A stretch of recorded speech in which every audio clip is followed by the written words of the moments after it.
Happy match day, my friends. You are very welcome along to today's Anfield Agenda news roundup. We are, of course, going to be speaking about Alexander Isak. We're going to be talking about Piero HINCAPIE and how he is moving to another Premier League club. A little bit on Mark Gay, and of course, we'll have a little chat about tonight's game against Newcastle. So we're going to be live from 6:45 for our watch-along. Really hope you guys can join us for it, and what is a massive night already in this season's title quest. So I'm going to go through, give you the latest news. As always, I want to know your thoughts, so do let me know in the comment section.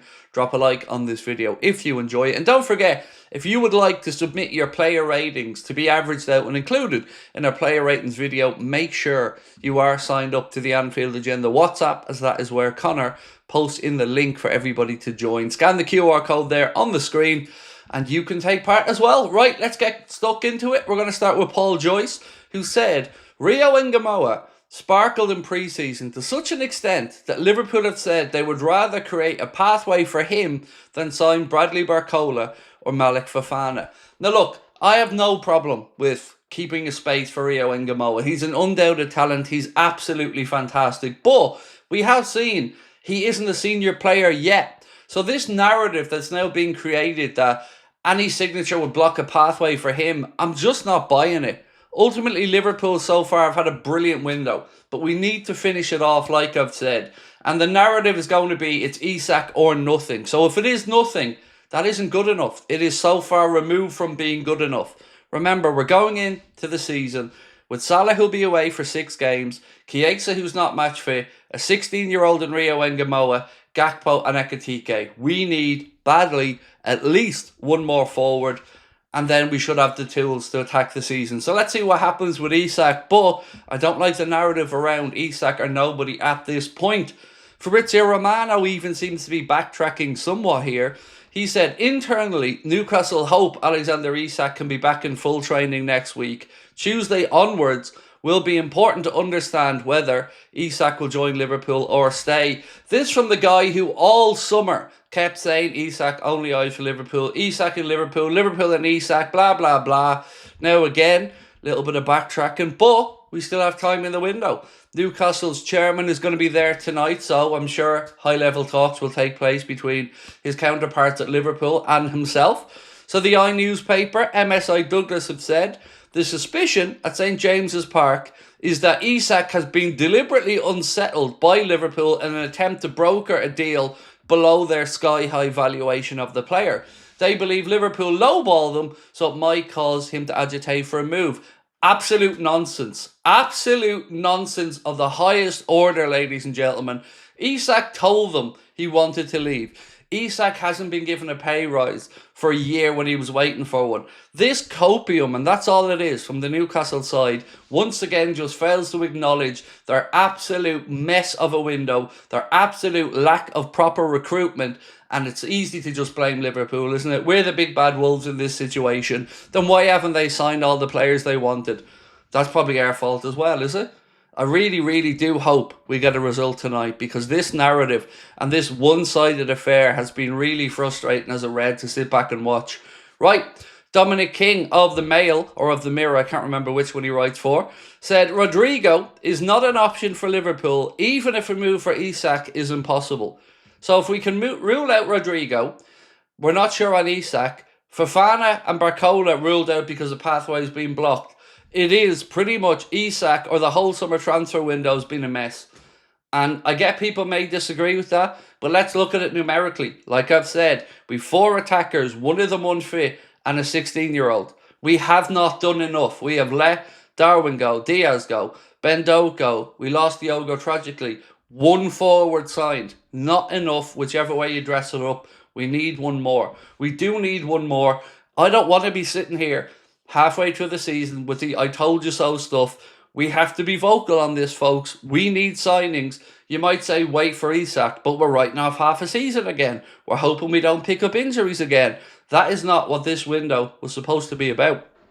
Sami Mokbel of the BBC giving a bit of an update on Bukayo Saka and his race against fitness to be ready for the game against Liverpool. It looks like, according to this report, he won't be.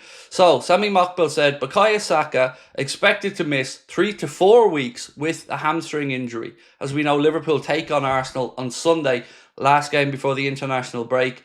So if they're missing Saka, still a boost to us. But don't forget, they've brought in Eze. And oh, by the way, Arsenal aren't finished either, which only adds to my frustration because remember, our competitors around us strengthening in multiple areas. Liverpool still waiting, still twiddling their thumbs after the great start to the window that we had, but we haven't finished it yet. So Romano said initially, exclusive, Spurs approach Bayer Leverkusen for Piero HINCAPIE, loan deal with obligation to buy of about €60 million, same value as release clause from 2026. But no sooner had that happened, David Ornstein came straight in with exclusive, Arsenal working to sign Piero HINCAPIE for Bayer Leverkusen, subject to player exits. 23-year-old Bayer player of wish to leave and prioritising Arsenal above others. Efforts ongoing to make the fee more realistic than 60 million. So they have brought in Eze the other day. They brought in Zubamendi. They brought in Norgard. They're about to bring in Piero HINCAPIE, and they've brought in others as well. So that's what we're up against this season. Arteta is putting together a squad with real depth in it. But, you know, we're supposed to believe that our manager, who was adamant last year that he had to have 6 forwards, not me that said it, journalists wrote about it, adamant, is all right with 4, apparently. I'm supposed to believe this. He's all right with 4. I'm not having it. Lee Ryder said Newcastle are braced for a bid from Liverpool before the transfer window closes. Isak's only way of securing a move is for Liverpool to submit an offer of 150 million.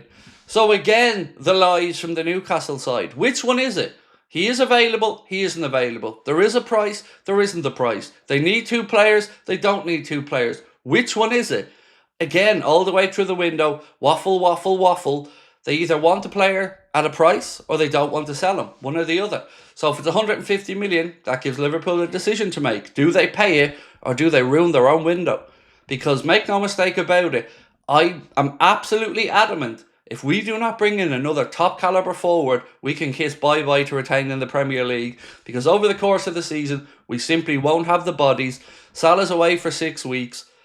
Like, I know people are getting blinded by the great work we did at the start of the window, but look at the window holistically. Look at the whole lot of it. Without the final couple of pieces of this jigsaw, we are left short. And again, it will lead to anger later on in the season, but we can't let this narrative change again. This was the big summer. This was the window that was going to establish a squad that could challenge in 4 competitions, and we haven't built that yet. Not by a long way. Fabrizio Romano said Crystal Palace enter the race to sign French centre-back JD Canvot after Villa bid rejected last week. Toulouse always asked around 20 million for the defender.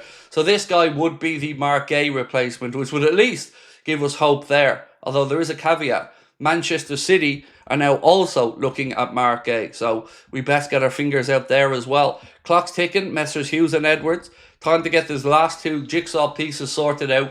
Bring in Isak, bring in Guéhi. The window has been an absolute success. Failure, that isn't an option at this point, folks. So look, we'll be here 6:45 for the watch along. Massive game. It's going to be tasty. Hope you can join us for it. Appreciate your support as always. We'll talk soon. Bye-bye.